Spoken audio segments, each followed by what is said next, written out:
Malam itu, suasana terasa dingin dan sunyi di salah satu sudut kota Jakarta. Di sebuah ruangan sederhana, seorang wanita parubaya yang akrab dipanggil Bu Siti sedang duduk di kursinya, mengingat kembali perjalanan panjang karirnya. Sudah lebih dari 10 tahun, Bu Siti bekerja di bawah naungan Palang Hitam, sebuah istilah yang asing bagi sebagian besar orang. Selamat malam Bu Siti.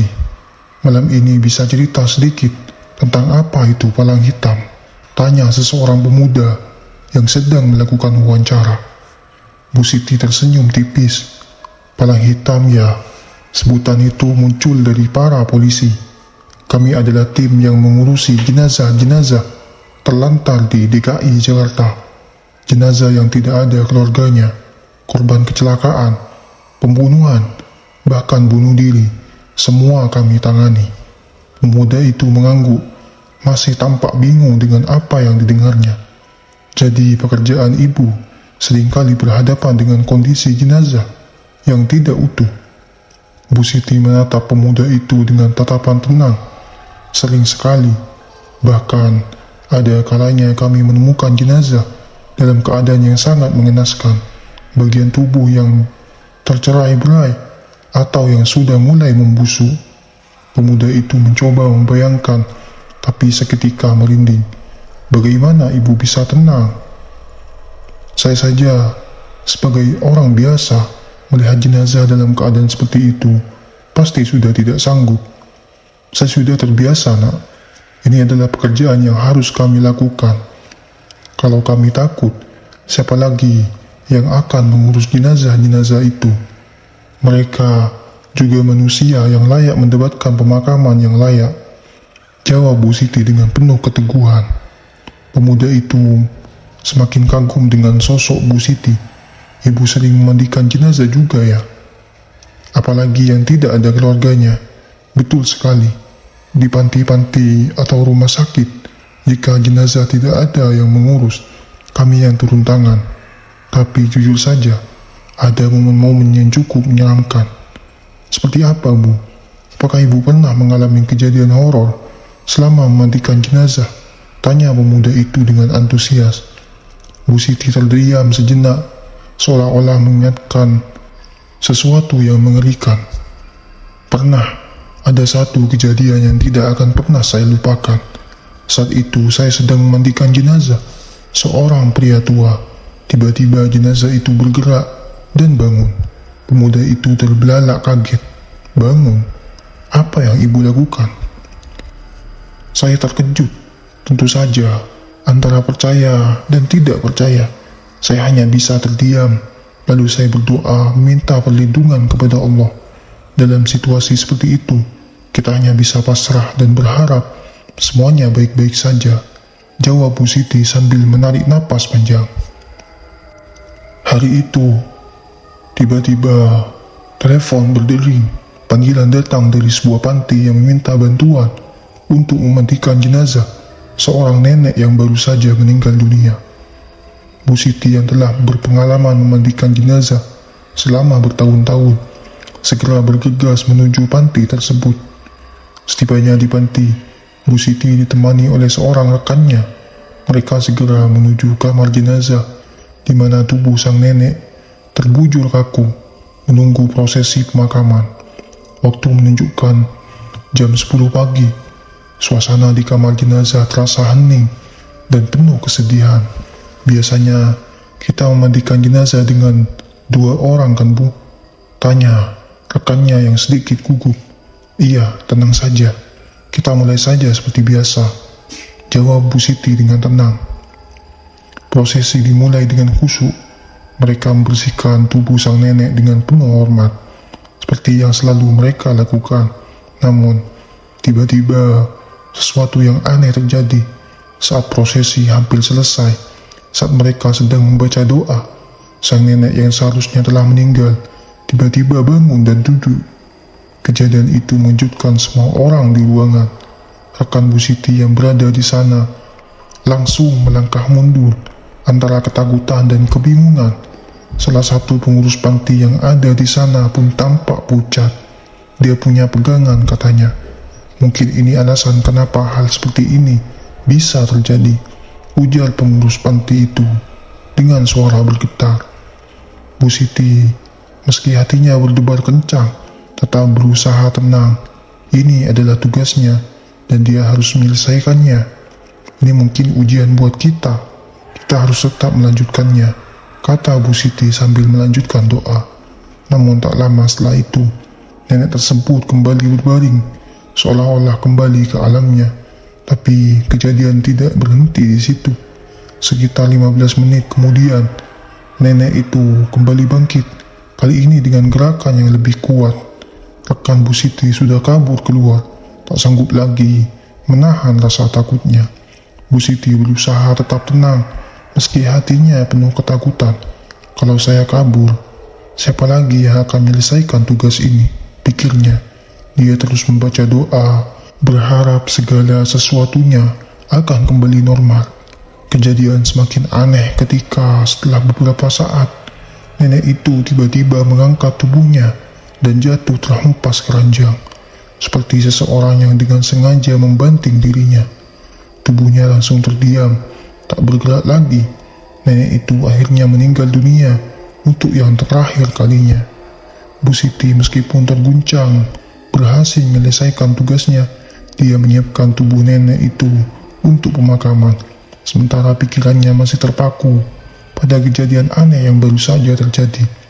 Mungkin nenek ini bukan orang biasa, gumamnya pelan, masih merasa heran dengan apa yang baru saja ia saksikan. Ketika prosesi selesai, Bu Siti dan rekannya duduk sejenak, mencoba menenangkan diri. Apa yang baru saja kita alami tadi sangat aneh ya. Tapi, alhamdulillah, semuanya akhirnya selesai, kata Bu Siti sambil menarik napas panjang. Rekan Bu Siti yang masih terbayang-bayang dengan kejadian tadi hanya bisa mengangguk pelan. Mereka tahu pengalaman ini akan menjadi salah satu cerita yang tidak akan pernah mereka lupakan. Di balik profesi yang sering kali dilupakan orang, tersimpan kisah-kisah misterius yang hanya bisa dipahami oleh mereka yang berani menjalankannya. Pada tahun 2017, Bu Siti mengalami kejadian yang sangat aneh lagi. Saat itu, sebelum memandikan jenazah, dia telah diberi tanda oleh sosok arwah yang datang ke rumahnya. Waktu itu menjelang maghrib, anak Bu Siti melihat sesuatu yang aneh. "Mama, ada orang di depan rumah, dekat kembang," kata anaknya. "Ah, mungkin perasaan kamu saja," jawab Bu Siti mencoba mengabaikan kata-kata anaknya. Namun, rasa penasaran mulai menghantuinya. Malam itu setelah selesai sholat, Bu Siti mandi dan mencoba menenangkan diri. Tapi bayangan dari sosok yang anaknya lihat tetap terngiang di kepalanya. Keesokan paginya, Bu Siti dipanggil ke panti untuk memandikan jenazah seorang gadis muda yang baru saja meninggal. Ketika Bu Siti melihat jenazah itu, dia langsung terkejut. Sosok itu persis seperti yang dilihat anaknya malam sebelumnya. Seorang gadis dengan rambut agak panjang yang menyamping ke kiri. Mukanya tidak terlihat jelas, tapi penampilannya sangat mirip dengan sosok yang anaknya ceritakan. Ternyata arwah gadis itu sudah datang semalam untuk meminta dimandikan. Pikir Bu Siti dalam hati dengan perasaan yang bercampur antara takut dan bingung. Gadis itu meninggal akibat penyakit yang tidak bisa disembuhkan, dan arwahnya datang seolah-olah meminta bantuan terakhir sebelum benar-benar pergi dari dunia ini. Bu Siti merasa dan kesamaan yang mencolok antara arwah yang datang ke rumahnya dengan jenazah yang dia lihat di panti. Dari pakaian yang dikenakan hingga cara arwah itu menyamping, semuanya sama persis. Meski terasa takut, Bu Siti tetap melanjutkan tugasnya. Dia tidak menceritakan kejadian ini kepada siapapun, bahkan kepada teman-temannya di panti. Perasaan trauma dan takut masih menghantui Bu Siti. Setiap kali mengingat kejadian itu, dia merasa bahwa gadis tersebut memang datang untuk mencari ketenangan terakhir sebelum pergi ke alam lain. Tahun 2019, Bu Siti kembali mendapatkan pengalaman yang mengejutkan. di RSUD tempat ia bekerja sebagai pengurus jenazah. Pada saat itu, Bu Siti dipanggil untuk memandikan jenazah seorang wanita yang meninggal setelah melahirkan. Kondisinya begitu rumit karena pihak rumah sakit memperingatkan Bu Siti untuk berhati-hati, terutama karena ada bekas darah yang bisa berisiko menular. Meski demikian, Bu Siti merasa ada tanggung jawab moral yang lebih besar. Kalau sudah meninggal, mereka harus dimandikan dengan layak. Saya tidak mau kejadian seperti sebelumnya terulang, pikirnya. Beberapa bulan sebelumnya, Bu Siti mengalami peristiwa yang membuatnya ketakutan. Seorang jenazah yang meninggal tanpa dimandikan akibat HIV datang menghantui Bu Siti dalam mimpinya. Wanita tersebut meninggal setelah melahirkan, namun pihak rumah sakit tidak mengizinkan Bu Siti untuk memandikannya karena takut darahnya menular. Sayangnya tidak lama setelah itu, anak yang dilahirkan wanita tersebut juga meninggal. Malam setelah anak itu meninggal, arwah wanita yang meninggal pertama datang dalam mimpi Bu Siti, tampak gelisah dan meminta untuk dimandikan. "Kenapa ibu tidak mandikan saya? Saya ingin bersih sebelum menghadap Allah." Suara itu bergema di telinga Bu Siti, membuatnya terbangun dengan keringat dingin.